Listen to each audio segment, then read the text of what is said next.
Hey, good morning. Welcome to the Coldwell Banker Advantage podcast. I'm Mike Solomon. I'm the broker in charge here at Coldwell Banker. And our next guest today is Kate Smith. Welcome. Hello. Tell us about yourself, Kate. Yeah, so I am not a Fayetteville local, but not far. Okay. So I was born and raised in Dunn, about 40 minutes north, I guess, towards Raleigh. Small town girl, moved to Fayetteville when I married my husband in 2018. It's been a long time. So Dunn's not like far away or anything. I mean, Dunn's right up the road. We came to Fayetteville for school supplies. So, I mean, I was familiar with Fayetteville. Okay. Because there was nowhere to shop for great school supplies in Dunn. So did they have a Walmart? They did have a Walmart. Okay. I think I was like 5 or 6 when Walmart came to Dunn. So, yeah. But yeah, small town mentality, but I actually really love living in Fayetteville. If you'd have told me I would raise my kid in Fayetteville, I would not have been happy about that probably 10 years ago. I love that. I love Fayetteville now that I live here. Love it. I love Fayetteville too. I always tell our agents and I talk about every opportunity that I can get about Fayetteville and why it's so great. And one, I think you gotta sell your city sometimes. Yes. And then two, I think Fayetteville gets a bad rap sometimes. It does. And it's just not the case at all. Well, so I was in the Army and got stationed here. Yeah. And I think there's this culture in the military that you're supposed to hate where you go. Yeah. And everybody's like, Vietnam. And it's just this thing. You're supposed to hate where you go. It's like one of those things. Yeah. And and I got here and got out of the Army and started my family, and I would not have it any other way. I just love it, but that's cool. So, all right. So moved to Fayetteville. Love Fayetteville. Ironically, neither my husband nor I are from a military family, but I've gotten to meet a lot of military families through my job here. Yeah. Love that. My husband's born and raised here. We have one daughter, Lexi. She's 2. Yeah, we see her on Facebook. Yeah, she's all over Facebook every day. She's a little child influencer. But yeah, I love real estate. I jumped in right out of college. Okay. So I guess this is my 7th or 8th summer in real estate. I started right that summer after I graduated. Let me interject and ask you a question. I had an interesting conversation about college in the last one. What did you go to school for? I went to be an elementary educator. Okay. Went to Meredith in Raleigh, all-girls school, and loved it. I can definitely see that. I know. I have known, which we'll get into this, but I have known since I was little that I wanted to be a teacher. I mean, there was never any other career path for me. Unfortunately, about the time I was finishing school, which was 2017, 2018, public education in North Carolina was at just an all-time low in morale and pay, everything. And I student taught, loved student teaching, but just it was not the time for me to jump into that. You went all the way to student teaching. Oh, I finished. So you were like there? Okay. Yeah, but at Meredith, so we get our license and then we also have to pick a major. My major is psychology. I have a bachelor's degree in psychology, which I use every day. Okay, so that's what I was talking with. Heather Wilson was in our last one, and many of the people I sit with, I know and I'm friends with. And I've known Heather for a while, and she said, I went to school and I was a psychology major. And I was like, really? Me too, yeah. And I was like, how useful is that for you? And she's like, that's very useful every day. Useful. And I think the education degree is too, because what we do when we work with clients is we educate. Yep. That's one of my biggest pillars of my business and why I love it. So I use so much of it. I felt convicted, if you will, a lot of times because I do have a gift for teaching and I do have a gift with kids. And I know that. I feel like the Lord has given me that. But, and that I chose a different path, but I use both of them every day. And so I'm fulfilled in that way. Well, I would say if any of our viewers are looking at getting into real estate or aren't in it, most of the time real estate is not what we thought we were going to do when we were kids or something like that. We kind of, usually if you poll agents, it's their second or third or even fourth career. And those backgrounds bring so much to the collective industry.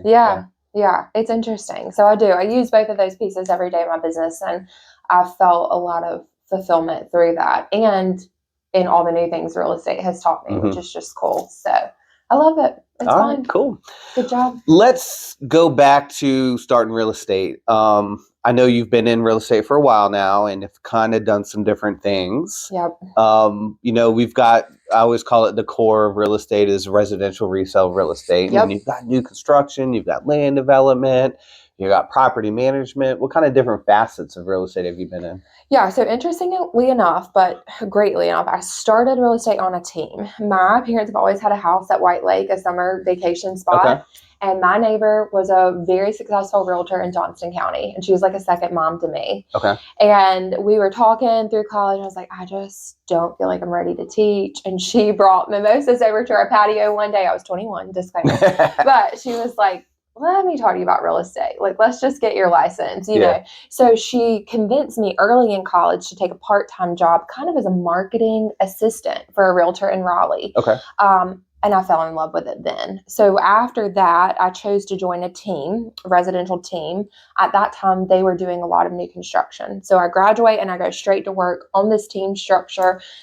Very powerful team. I learned so much and fell in love with new construction. Okay. So I knew immediately that that was kind of my niche. Another interesting thing that happens in real estate when you jump in at 21, 22 is all your friends starting to buy houses at the beginning of your career. So I got to walk through the first time home buying process with all of my friends and family, and then On and I got to do it as well my first 3 years in real estate.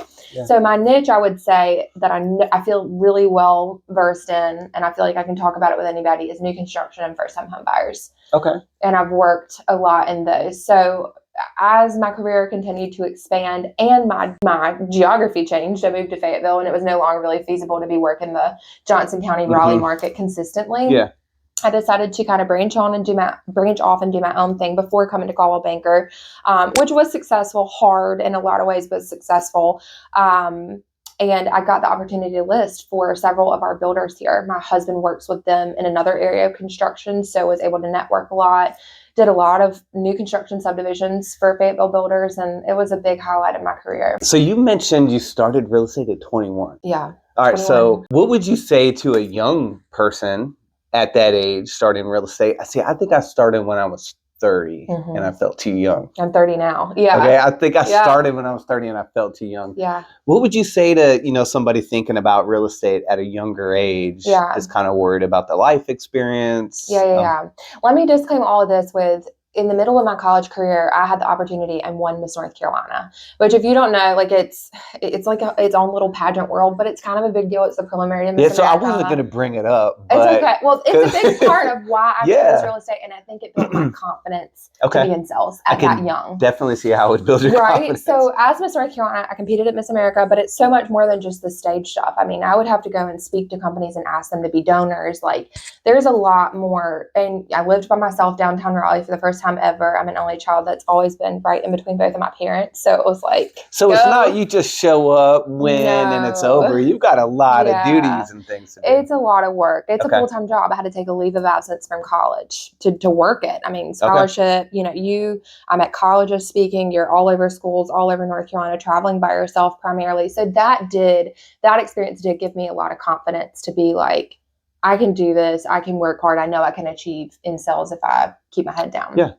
So I had that, and I think that helped. But I think for somebody, obviously, who didn't have an experience like that, if you're just jumping out of college and you want to get started, learn. Yeah. Find a mentor and learn. And one thing I've learned about our industry, Mike, to be sales in general, but really real estate, is with the market, the ebbs and flows of it, you yourself have to be so consistent.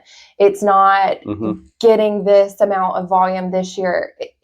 I love numbers. You know that about me. I love the numbers, tracking the numbers. But it's really just every day being able to put your head down on your pillow and say, I did everything I could today to make tomorrow better. Right on. And that's what I focused on from day one. My mentors taught me that early on, and that's another key. Get a good mentor. Yeah, I agree with that very much. And I think that you said it right there, is numbers and learn, right? So where you have maybe a lack of confidence as somebody that's 20, I've had an agent as young as 19. Wow, yeah. And is you may feel I have the lack of confidence.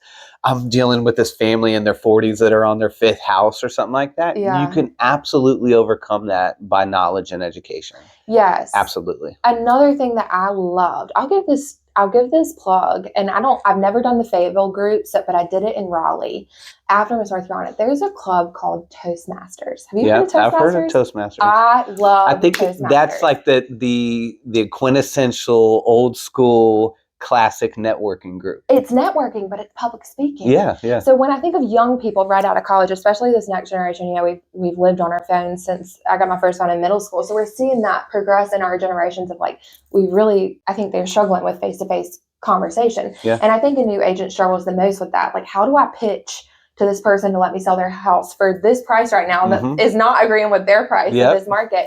It's public speaking at the end of the day and being confident in what you're saying. And a club like Toastmasters or any opportunity you have to speak publicly, I did Rotary for a long time, just to get in front of people and speak is just going to build your confidence. Wow, that's a great point and validation for me, because in training events and things like that, I'm always like, look, the number one thing, we're just talking here, and a lot of agents are like, leads. Where do I find leads? Where do I pay for leads? Go to leads. And I'm always like, the number one prospecting / marketing thing you can do for yourself is talk. Open your mouth, go talk to people. Yeah, talk to people. Cool. I have paid for the leads. I've done all that. I mean, we that had been in it for a while, we've done that. We had to learn ourselves, just get in front of people and talk. Get in front of people. You'll and I would disclaim this when we start talking about money. Yeah.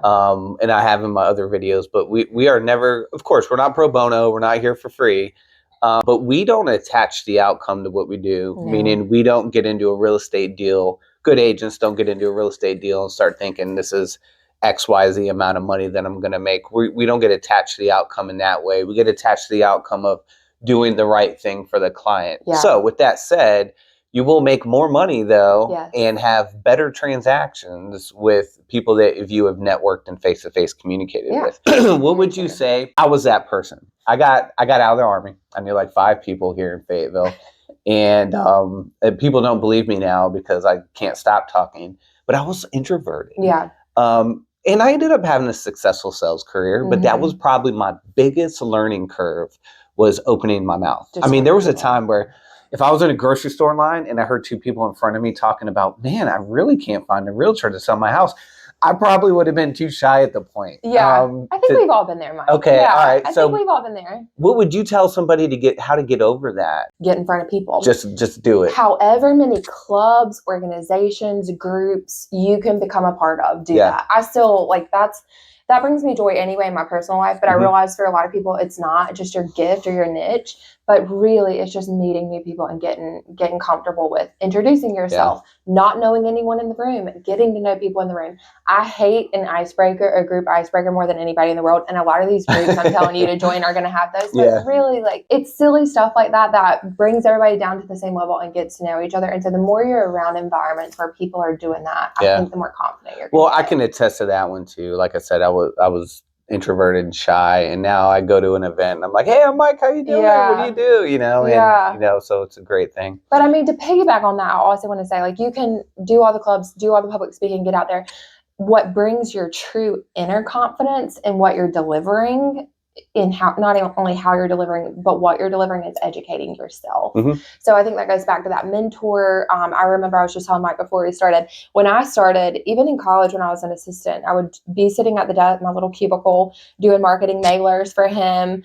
And I would always have Tom Ferry podcasts going about real estate. Yeah. I didn't know half the terms they were talking about or what they were saying, but hearing the lingo, hearing it happen, hearing them talk about what deals, what market was, I think educated me over time. And I'm a big proponent for starting agents just being in the office, sitting in a room, hearing other people on the phone.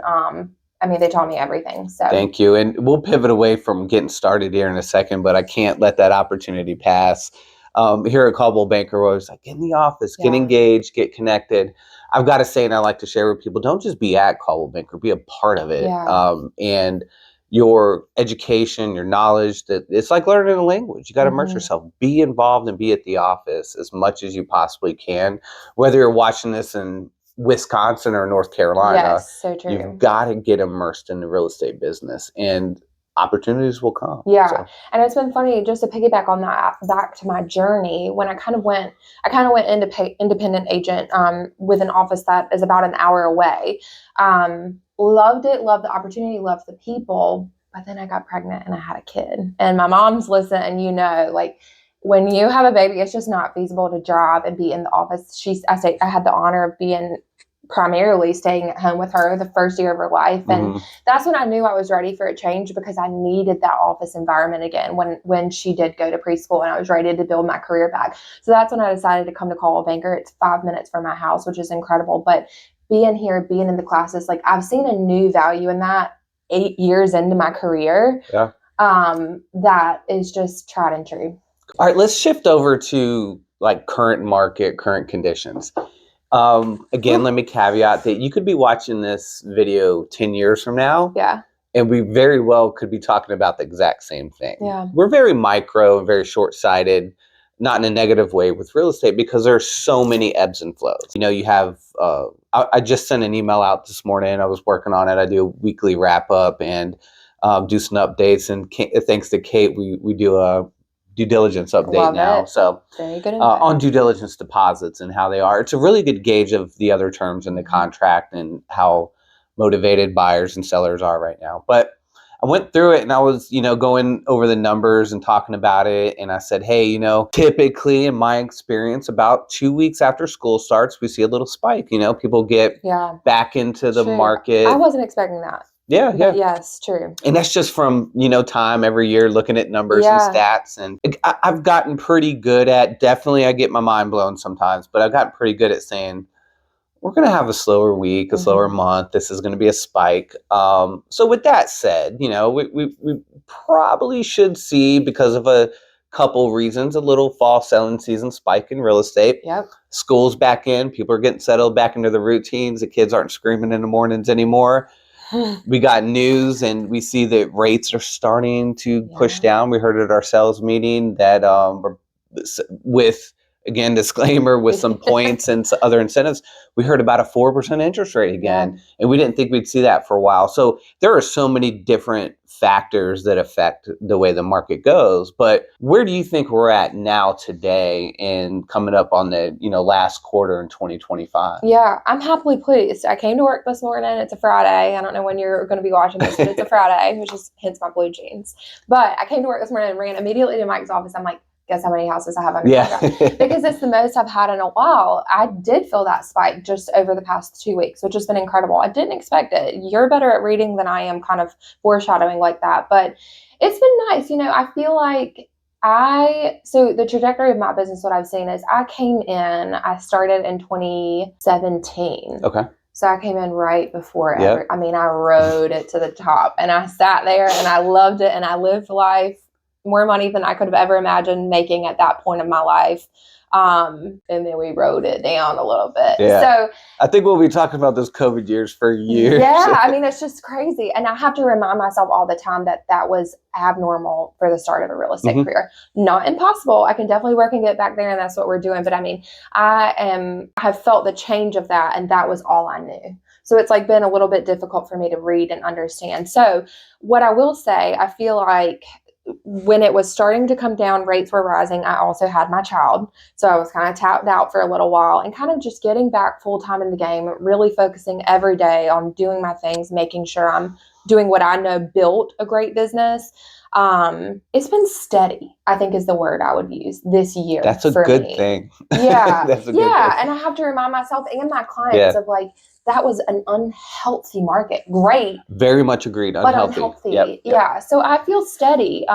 This is a great little spike here before the holidays. Good little breeze. You know what's funny though? I had, when I was active in sales, and I'm a broker in charge, and here at our company we're structured that I'm non-competing. I don't list or sell houses. I'm just in a management role. But when I did sell, I had my best closing months always. Q4, and it was November and December. Q4, and I've had a couple of years like that. And it was just weird. And I was like, okay, I'll take it. It's Christmas time. I always had my best closing months were November, December out of the whole year, and that's different for everybody. But I think sometimes, you know, I didn't slow down when other people did, maybe. But I mean, that goes back. One thing I've learned, even since like having this office space, being around you guys, going to classes, like being back in the mode full time now, it's just consistency, putting it out there every single day, and it will stay steady. The business will stay steady if you do what you need to do. So when Kate's talking about,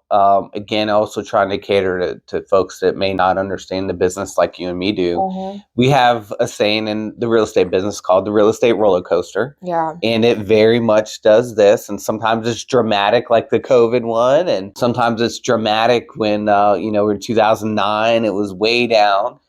So we have that roller coaster. And historically, what agents do is, it's very refreshing to hear consistency, is we prospect and we get to work, whatever our goal is, we say we want to achieve it, and we go just hardcore. And then we get a bunch of contracts, and those contracts come very time consuming sometimes. And then as they're closing, I cannot count how many times as a manager and agent said, I just closed like 5 or 6 deals, but now I got nothing.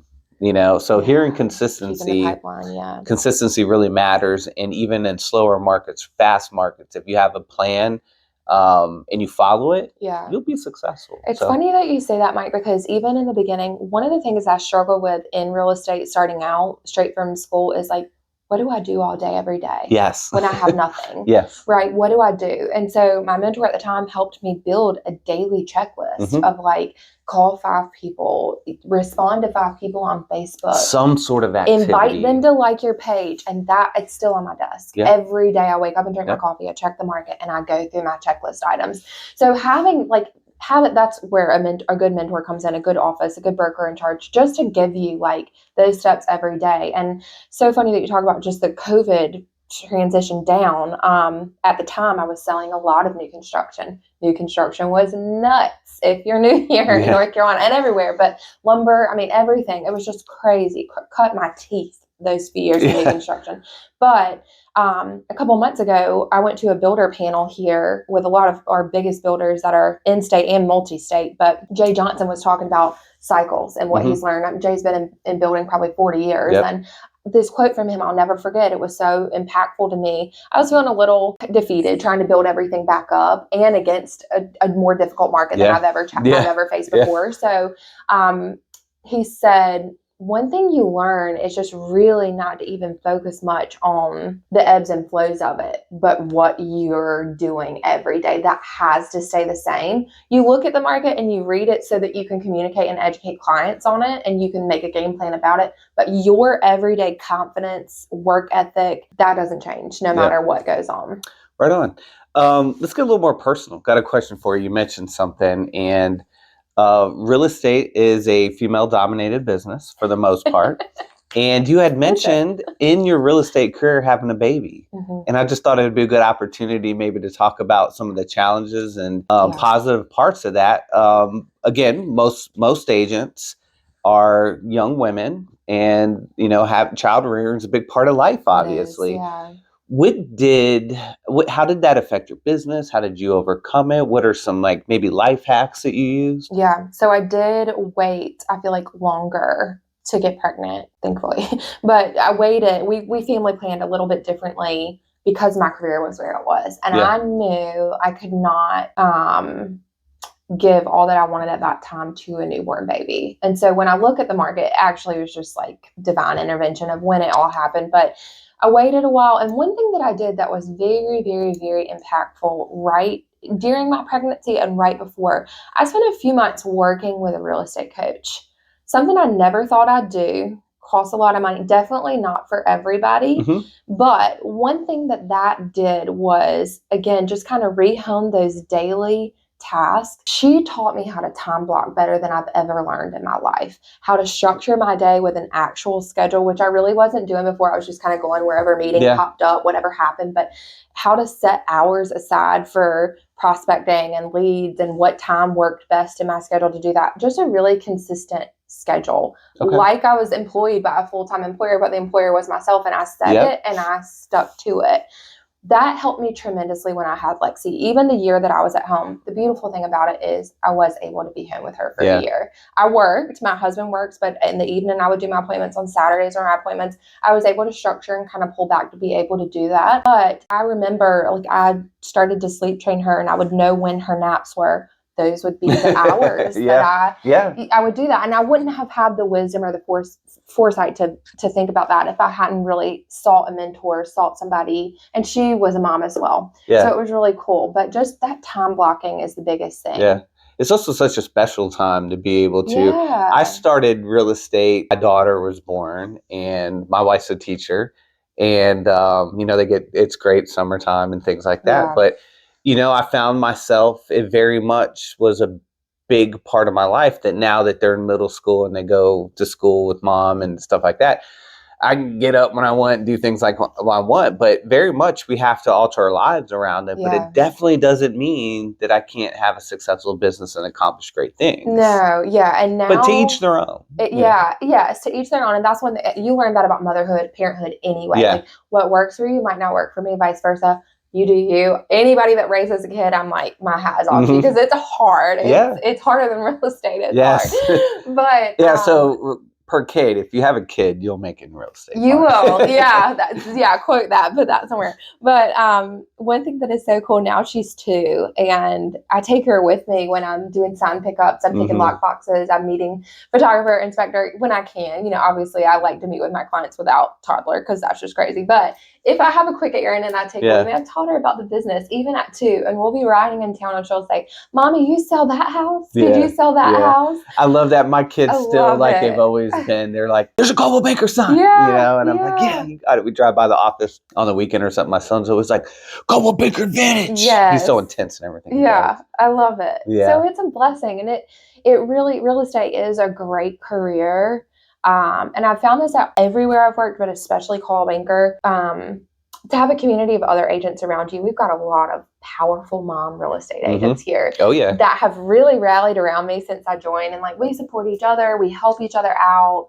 Everybody in the office does, but it's good to have that community of realtors around you. Yeah.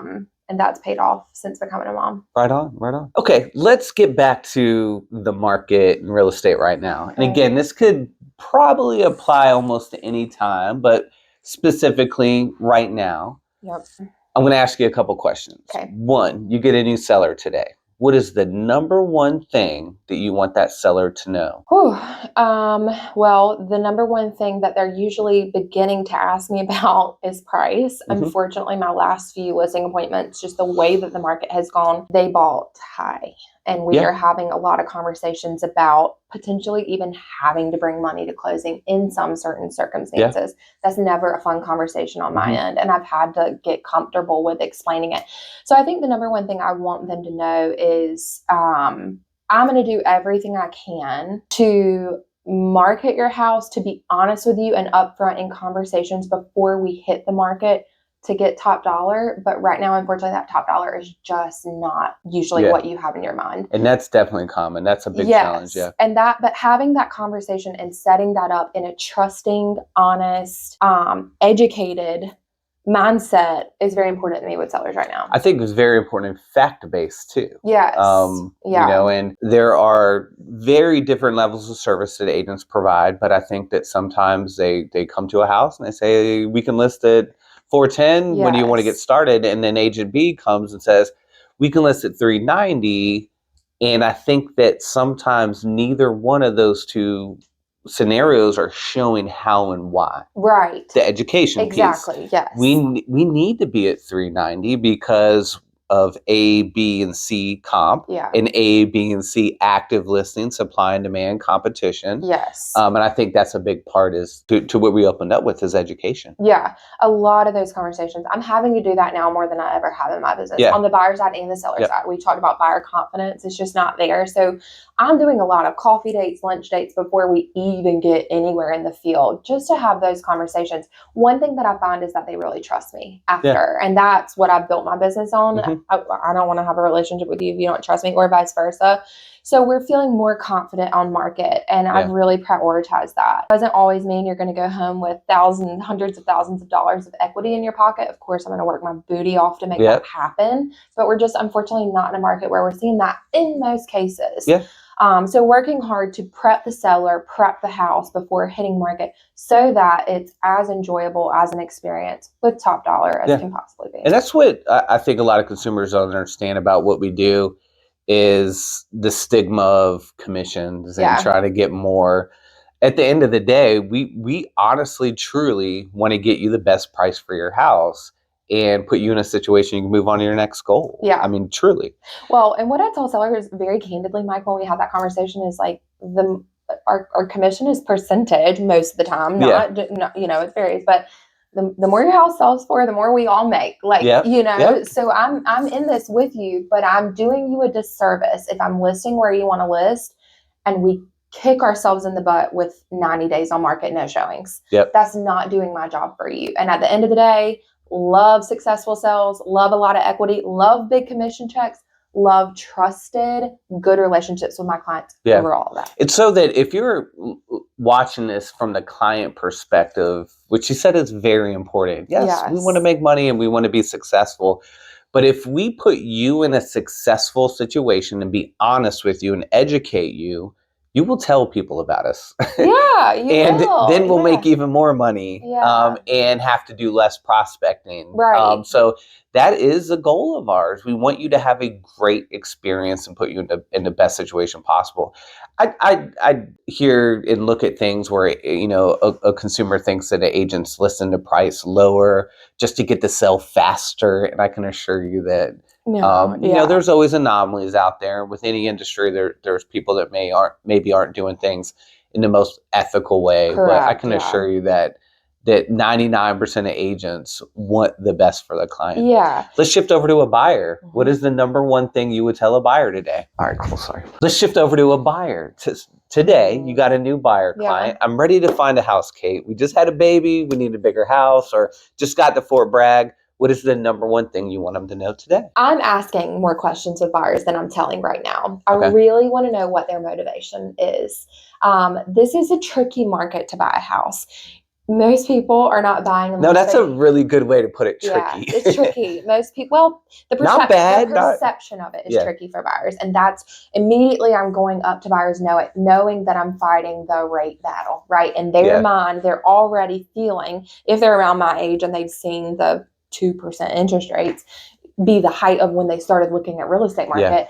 Now we're at, 6-ish, hopefully lower in the next few months. But I know that that's the battle I'm walking into. So I'm asking a lot of questions before we even really get into the stats. I want to know what their motivation is. Mm-hmm.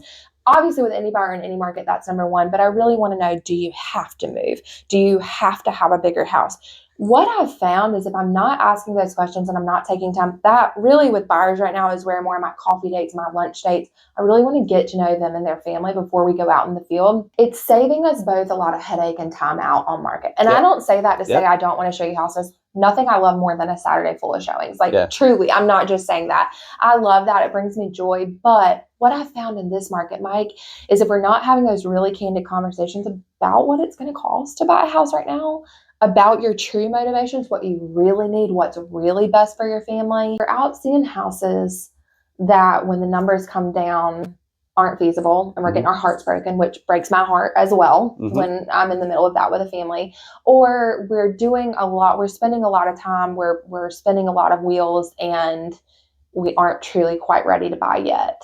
Yeah. So one of those, I think that's a horrible thing to say in real estate. We're not ready to buy it. But my biggest thing is making sure I'm doing the right thing for my clients. Absolutely. No, I agree with you. And it's not a horrible thing to say. We need to know our client's situation. Right. That's where so that we can better help them. Yes. And I've had clients before that the situation was better that they don't sell now. Yes. Or maybe right now is not the time to buy. Correct. I just had that conversation with a buyer last week. We actually were under contract and they, we just kind of panicked and got a little, because the money, it's just costing a lot right now. Everything costs a lot, but buying a house right now costs a lot. And everybody's in a different season in life and has different reasons and motivations. And like you said, there's somebody that might have to absolutely buy and they absolutely need A, B, and C with it. Okay, great. Yeah, we'll work back from that goal. Right. Yes. And it's like we've talked about in our trainings a lot with you. You brought this phrase to us and I love it. I use it all the time. It's buyer confidence. It is lower than it historically has been in the past decade right now. And that's because of the rates and a couple of other factors. But I'm finding when I have those conversations and I take that time to build that rapport and that relationship and educate, the confidence goes up and we are more confident in what direction we're going out in the field in. Yeah, absolutely. That's what I'm focused on with buyers. Okay. I think that's a great session and we got a lot. We're definitely going to do more of these with Kate because Kate's just a wealth of knowledge Love to learn. We'll wrap it up with, I want Kate to plug herself again and tell everybody who she is. And again, I'm Mike. I'm the broker in charge here at Coldwell Banker Advantage in Fayetteville.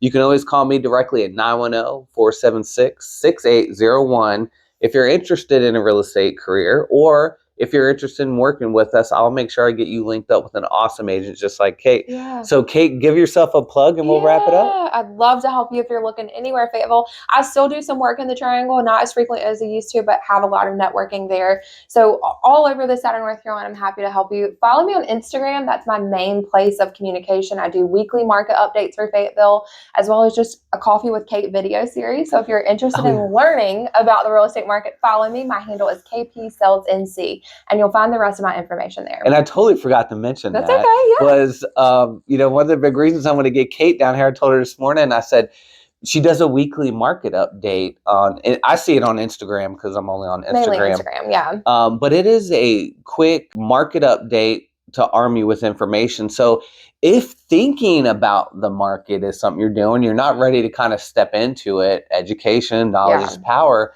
check out Kate's page because you can get tidbits that are going to arm you with information. So when you're ready to step in, you're going to be armed. I love that part. I can't believe we didn't even talk about it, but we'll do these again. All right, everyone, have a great one and we'll see you soon. Bye, guys.